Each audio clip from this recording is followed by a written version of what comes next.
सोचिए एक ऐसी जगह के बारे में जो पत्थर से बनी घड़ी है और ये घड़ी सिर्फ घंटे नहीं बल्कि साल और सदियों का भी हिसाब रखती है। हम बात कर रहे हैं गुजरात के 1000 साल पुराने मोढेरा सूर्य मंदिर की। ये सिर्फ एक पूजा की जगह नहीं बल्कि एक ऐसा अजूबा है जहां एस्ट्रोनॉमी, इंजीनियरिंग और आस्था सब एक साथ मिल जाते हैं। तो सवाल ये उठता है कि क्या पत्थर की कोई इमारत सच में समय और अंतरिक्ष के रहस्यों को अपने अंदर समेट सकती है? चलिए इसी सवाल का जवाब ढूंढने निकलते हैं और करते हैं मोढेरा सूर्य मंदिर की एक वर्चुअल यात्रा। तो चलिए सफर शुरू करते हैं और सबसे पहले ये समझते हैं कि आखिर ये मंदिर है क्या और इसका इतिहास कितना पुराना है। तो देखिए, ये मंदिर आज से लगभग 1000 साल पहले मतलब 1026-27 एडी में सोलंकी वंश के राजा भीमदेव प्रथम ने बनवाया था। जरा उस दौर के बारे में सोचिए। वो एक ऐसा समय था जब भारत में साइंस और आर्ट दोनों ही अपने पीक पर थे और ये मंदिर उसी कमाल के ज्ञान की एक जीती जागती मिसाल है। ये मंदिर बना है मारू गुर्जर स्टाइल में, जो अपनी बेहद बारीक नक्काशी के लिए जानी जाती है। पर इसकी सबसे कमाल की बात है इसका लेआउट, इसका नक्शा।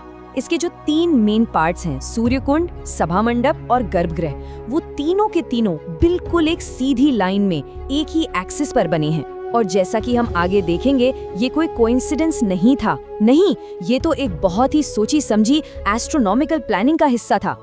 तो चलिए मंदिर कॉम्प्लेक्स के पहले हिस्से की तरफ बढ़ते हैं, एक शानदार बावड़ी जिसे सूर्यकुंड कहते हैं। अब ये मत सोचिएगा कि ये सिर्फ पानी स्टोर करने की कोई जगह है। नहीं, ये एक पवित्र कुंड है और इसकी जो ज्योमेट्रिकल बनावट है वो किसी आर्ट पीस से कम नहीं है। इसकी सीढ़ियां एक उल्टे पिरामिड की तरह नीचे पानी तक जाती हैं, जो कह सकते हैं कि शुद्धता और समर्पण का एक सिंबल है। और यहीं पर इसका पहला बड़ा सीक्रेट सामने आता है।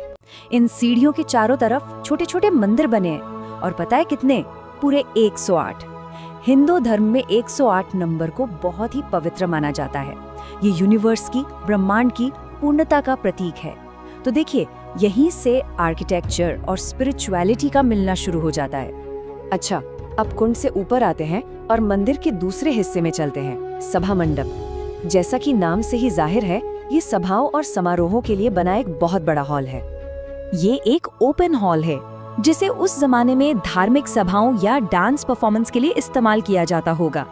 इसके पिलर्स पर रामायण और महाभारत के सीन इतनी बारीकी से उकेरे गए हैं कि बस देखते रह जाएं। पर इन खूबसूरत पिलर्स में भी एक राज छिपा है। इस हॉल में पिलर्स की गिनती कितनी है? ठीक 52। और ये कोई रैंडम नंबर नहीं है। यहाँ हर पिलर साल के एक हफ्ते को रिप्रेजेंट करता है। मतलब ये सभा मंडप सिर्फ एक हॉल नहीं बल्कि पत्थर से तराशा गया एक पूरा का पूरा कैलेंडर है। चलिए अब हम मंदिर के बिल्कुल दिल में चलते हैं, यानी गूढ़ मंडप में। और यहीं पर इस जगह का सबसे बड़ा रहस्य सामने आने वाला है। यहाँ की सबसे बड़ी और चौंकाने वाली बात यह है कि ये मंदिर ज्योग्राफिकली ठीक ट्रॉपिक ऑफ कैंसर यानी कर्क रेखा पर बना है। और नहीं, ये कोई इत्तेफाक बिल्कुल नहीं है। ये एक इतनी सटीक कैलकुलेशन है जो इसे सिर्फ मंदिर नहीं बल्कि एक बहुत बड़ा एस्ट्रोनॉमिकल इंस्ट्रूमेंट बना देती है।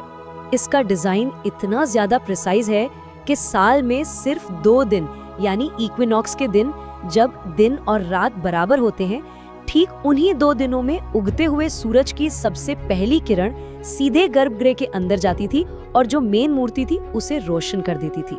जरा सोचकर देखिए, क्या कमाल का नजारा होता होगा वो। और रुकिए, कहानी अभी खत्म नहीं हुई है। मंदिर की जो बाहरी दीवारें हैं उन पर सूर्य देवता के 12 अलग अलग रूप बनाए गए हैं। अंदाजा लगाइए ये क्या है? जी हाँ, साल के 12 महीने। मतलब इस मंदिर का हर कोना, हर एक पत्थर वक्त की कहानी सुना रहा है। तो एस्ट्रोनॉमी की बातें तो हो गईं, अब जरा उस शानदार इंजीनियरिंग की बात करते हैं जिसकी वजह से ये मंदिर 1000 साल बाद भी हमारे सामने खड़ा है। सबसे हैरान करने वाली बात यह है कि इस मंदिर को बनाने में कहीं भी सीमेंट या चूने का इस्तेमाल नहीं हुआ। जी बिल्कुल नहीं, बल्कि पत्थरों को एक दूसरे में ऐसे फंसाया गया है जैसे कोई जिगसॉ पजल हो। और इसी इंटरलॉकिंग टेक्नोलॉजी की वजह से ये स्ट्रक्चर सदियों से भूकंप के झटके भी झेलता आया है। अब एक और छोटी सी पर बहुत ही कमाल की डिटेल पर ध्यान दीजिए। मंदिर का जो बेस है, जो आधार है, उस पर हाथियों की एक लंबी लाइन बनी हुई है जिसे गज पेटिका कहते हैं। और पता है इन हाथियों की संख्या कितनी है?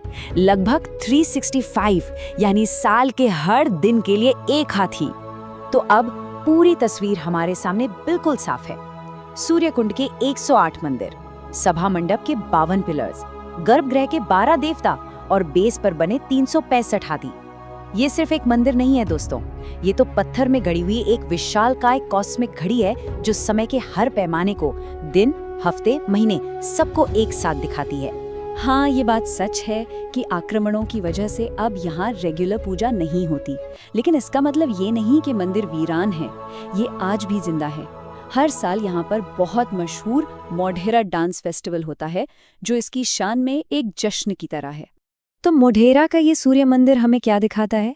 यही कि कैसे हमारे पूर्वजों ने आर्ट, साइंस और आस्था को एक साथ मिलाकर एक ऐसी चीज बनाई जो हमेशा के लिए अमर हो गए। और आखिर में ये हमारे लिए एक सवाल भी छोड़ जाता है, क्या आज की एडवांस टेक्नोलॉजी के साथ हम ऐसा कुछ बना सकते हैं? कुछ ऐसा जो सिर्फ एक बिल्डिंग ना हो, बल्कि एक सोच हो, एक विरासत हो।